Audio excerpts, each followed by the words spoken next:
کہ جو شخص یہ چاہتا ہے اللہ میری نسلوں کے لیے رزق کے دروازے کھلے رکھ، رزق کے روحانی اور رزق کے جسمانی، اللہ میری نسلوں کے لیے دنیا کی مہنگائیاں، حالات، کرائسس، ناکامیاں، اور پتہ نہیں آگے مہنگائیوں کی صورتحال کیا ہوگی، لیکن اللہ مجھ سے اور میری نسلوں سے رزق نہ چھین، تو فرمایا اس شخص کو کہے کہ سورۃ فاتحہ پڑھ، اور سورۃ فاتحہ کو ایک بار پڑھ، اور جب پہنچ ایاک نعبد و ایاک نستعین، اس کو 40 منٹ ایسے وجدان، ایسے درد، ایسی کیفیت کہ کوئی دنیا کا کوئی فرد مجھے یاد نہ رہے سوائے اس کی ذات کریمی کے، اور اس کو دہرا دہرا دہرا دہرا، اس کو دہرا، اور کہا کہ میں نے وہ پڑھنا شروع کر دی، میں نے پڑھنا شروع کر دی۔ شیخ حامد کوفی کہتے ہیں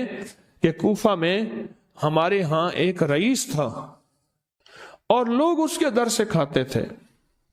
اور لوگ اس کے در سے بہت لیتے تھے، اور بہت سخاوت چلتی تھی، اور سنا تھا کہ اس کے والد بھی ایسے رئیس تھے، اور سنا تھا اس کے دادا بھی ایسے رئیس تھے، اور یہ بات سنی تھی کہ اس کے دادا نے کوئی عمل کیا تھا، اور ایسا نہیں، دادا کے بڑوں نے کوئی ایسا عمل کیا تھا جس میں اللہ سے نسلوں کے لیے رزق اور رزق کے خزانے منوائے تھے۔ کتنے لوگ ایسے ہیں، مال دولت چیزیں، ایسے حالات اور گردش میں آئے کہ ناموری سے گمنامی میں چلے گئے۔ مجھے یاد ہے کہ میں ٹاؤن شپ میں ایک بندے سے ملا، یہ بات ہے آج سے کوئی 27-28 سال پہلے کم و بیش، ایسے چھوٹا سا کمرہ تھا، اور مختصر سی 2-3 کرسیاں، ایک ٹوٹی سی میز، اور کہا کہ میں لاہور میں میرا سکہ چلتا تھا، میرا نام یہ ہے، نام مناسب نہیں، رازداری زندگی کا پہلا حصہ ہے، اور میرا نام یہ ہے، اور میرا اپنا ذاتی جہاز تھا، اور یہ مال تھا، اور یہ چیز تھا، اور آج میرا حال یہ ہے کہ اگر میں دوائی لوں گا تو یہ بندہ پیسے دے گا جو ساتھ کھڑا تھا، میرے پاس دوا کے پیسے نہیں ہیں۔ مجھ سے ایک ہمارے مخلص ہیں، وہ کہنے لگے کہ میرے والد جن کے پاس جاب کرتے تھے، ان کا بہت بڑا کاروبار تھا، انہوں نے اس دور میں 14,000 کی گاڑی لی تھی نئی، اور پھر 16,000 کی گاڑی لی، نئی گاڑی، کتنے کی؟ 16,000 کی گاڑی لی، 100 کا نوٹ بانٹتے تھے، صبح سے شام تک، شام سے صبح تک لوگ لین لگا کے لیتے تھے، اور جس دور میں 250 روپے کے 5 مرلے جگہ ملتی تھی، 250 فٹ جگہ ملتی تھی، نہ 125 فٹ، 125 فٹ جگہ ملتی، 5 مرلے 250 روپے کی، اور وہ بیچتے تھے۔ اور پھر ایک وقت ایسا آیا ہر چیز ختم ہو گئی۔ میرے پاس ایک ڈرائیور تھا، وہ کہنے لگا کہ میرے مالک ہیں جن کے پاس پہلے میں کام کرتا تھا، ان کے حالات آ گئے تو میں نے آپ کے پاس آپ کے ڈرائیوری کی، اگر رمضان میں کوئی بچا ہوا لنگر ہو تو انہیں بلا لوں، آپ دے دیں گے؟ تو ہم رمضان میں مجمع آتا تو کوشش کی جاتی ہے کہ ان کو کھانا تازہ کھلایا جائے، تو میں نے کہا ٹھیک ہے، کہا کہ کچھ پیسے بھی ہو جائیں۔ میں کون ہے؟ کہا کہ فلاں لاہور کا، نہیں جانتے آپ؟ ہاں جانتا ہوں، اتنی بڑی سوسائٹی ہے، بڑی مالداروں کی۔ کہا یہ 28 مربع جگہ انہی کی تھی، اور آج سے 40 سال پہلے انہوں نے یہ جگہ بیچی تھی، اور اتنے کروڑوں میں، اتنے میں بیچی تھی۔ اب وہ ایک چھوٹے سے مکان میں رہتے ہیں، سب کچھ ختم ہو گیا ہے،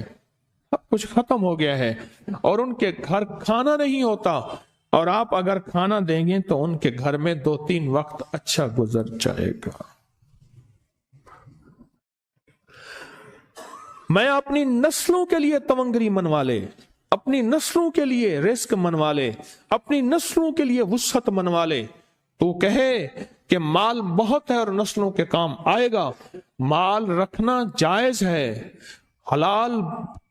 جائز ہے، لیکن یہ شرط نہیں ہے کہ وہ رہے گا یا نہیں رہے گا۔ یہ میری ساتھ چوک ہے، یہاں کرتبہ چوک، یہاں 2 پلازے مجھے ایک بندے نے بتائے، اب اس کے نہیں ہیں، کہا یہ اور یہ اس بندے کا ہے، فلاں نام کے بندے کا، اور اس کا آج کچھ نہیں رہا۔ اب وہ جس کسائی سے گلبرگ میں ہے، یہاں لاہور میں، جس سے بہت من و گوشت آتا تھا اور بڑے بڑے رئیس دعوتیں پکتی تھیں، چپ کر کے جاتا ہے اور وہ کچھ پیسے اس کی مٹھی میں ڈال دیتا ہے اور وہ اس سے زندگی کا گزر بسر ہوتا ہے۔ میں یہاں لاہور میں فیروز پور روڈ پہ ایک جگہ گیا تو انہوں نے وہ جگہ پہ کھڑے ہو کے دکھایا، وہ سامنے جو بنگلہ ہے، میں نے کہا وہ تو محل ہے،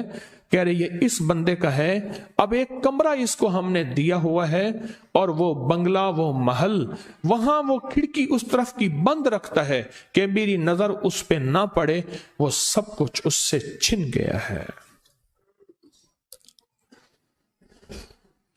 سنیں، یاد رکھیں، جو اللہ کے خزانوں سے ملتا ہے وہ تیری جیب سے جا نہیں سکتا، وہ دنیا کی جیبوں اور مالوں سے جو ملتا ہے وہ تیری جیب میں رہ نہیں سکتا۔ یہ جو عمل ہے نا، نسلوں کے لیے رزق منوانا، برکت منوانا، نسلوں کے لیے رزق منوانا، نسلوں کے لیے برکت منوانا، یہ جو عمل ہے، بس اب میں نے آپ کو عرض کیا نا کہ آپ پوچھیں کتنا دن کریں گے، میں نے کہا دل خود بولے گا، من خود بولے گا، اندر خود بولے گا۔ میں نے آپ کو کچھ واقعات سنائے ہیں، بڑی بڑی ہستیوں کے واقعات، بڑی بڑی ہستیوں کے واقعات۔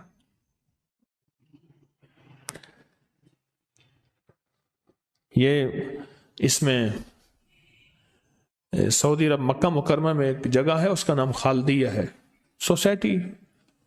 میں وہاں ایک عرب سے ملا، شیخ ابو ترکی اسے کہتے تھے، تو اردو عربی تو مجھے آتی نہیں، بس تھوڑی بہت ایسے شدھ بدھ ہے، تو وہ تھوڑی ہی دیر میں کہتے تھے، ایسے اٹھتے تھے نا، کہتے تھے اللہم ایاک نعبد و ایاک نستعین۔ میری ان سے چند ملاقاتیں ہیں، بوڑھے تھے، بابے تھے، کہ ان کے بڑے آئے تھے، اصل میں خلافت عثمانیہ تھی تو ان کے بڑے ترکیہ سے آئے تھے، تو پھر مکے میں رہتے تو وہیں کے ہو گئے۔ ان کا جو خادم تھا وہ اردو بولنے والا تھا اور انڈیا کا تھا، اس سے میرا تعلق تھا، تو میں نے اس سے پوچھا، میں نے کہا تیرا جو ہے یہ بابا یہ کیوں پڑھتا ہے؟ یہ پتہ نہیں، میں سے پوچھ کیوں پڑھتا ہے؟ اس نے کہا جلالی بابا ہے تو کہے گا مجھ سے، میں نے کہا میرا کہے، اچھا وہ میرے اشارے دیکھ رہا تھا، تو اس نے عربی سے پوچھا کیا کہتا ہے؟ اس نے ڈرتے ڈرتے کہا کہ جی آپ یہ کیوں پڑھتے ہیں؟ تو بڑا خوش ہو گیا، کہنے لگا پہلا بندہ ہے جس نے مجھ سے یہ پوچھا، آج تک کسی نے پوچھا نہیں، پہلا بندہ ہے جس نے مجھے یہ پوچھا ہے۔ کہا جب ہم چھوٹے تھے ہمارے پاس بہت غربت تھی اور تنگ دستی تھی، تو میرے والد ہمیں بٹھا لیتے تھے اور ہم سورۃ فاتحہ پڑھتے تھے، اور جب پہنچتے تھے نا ایاک نعبد و ایاک نستعین پر، تو پھر اس کو میرے والد کہتے تھے دہراؤ، بہت زیادہ پڑھو، بہت زیادہ پڑھو، بہت زیادہ پڑھو، بہت زیادہ پڑھو۔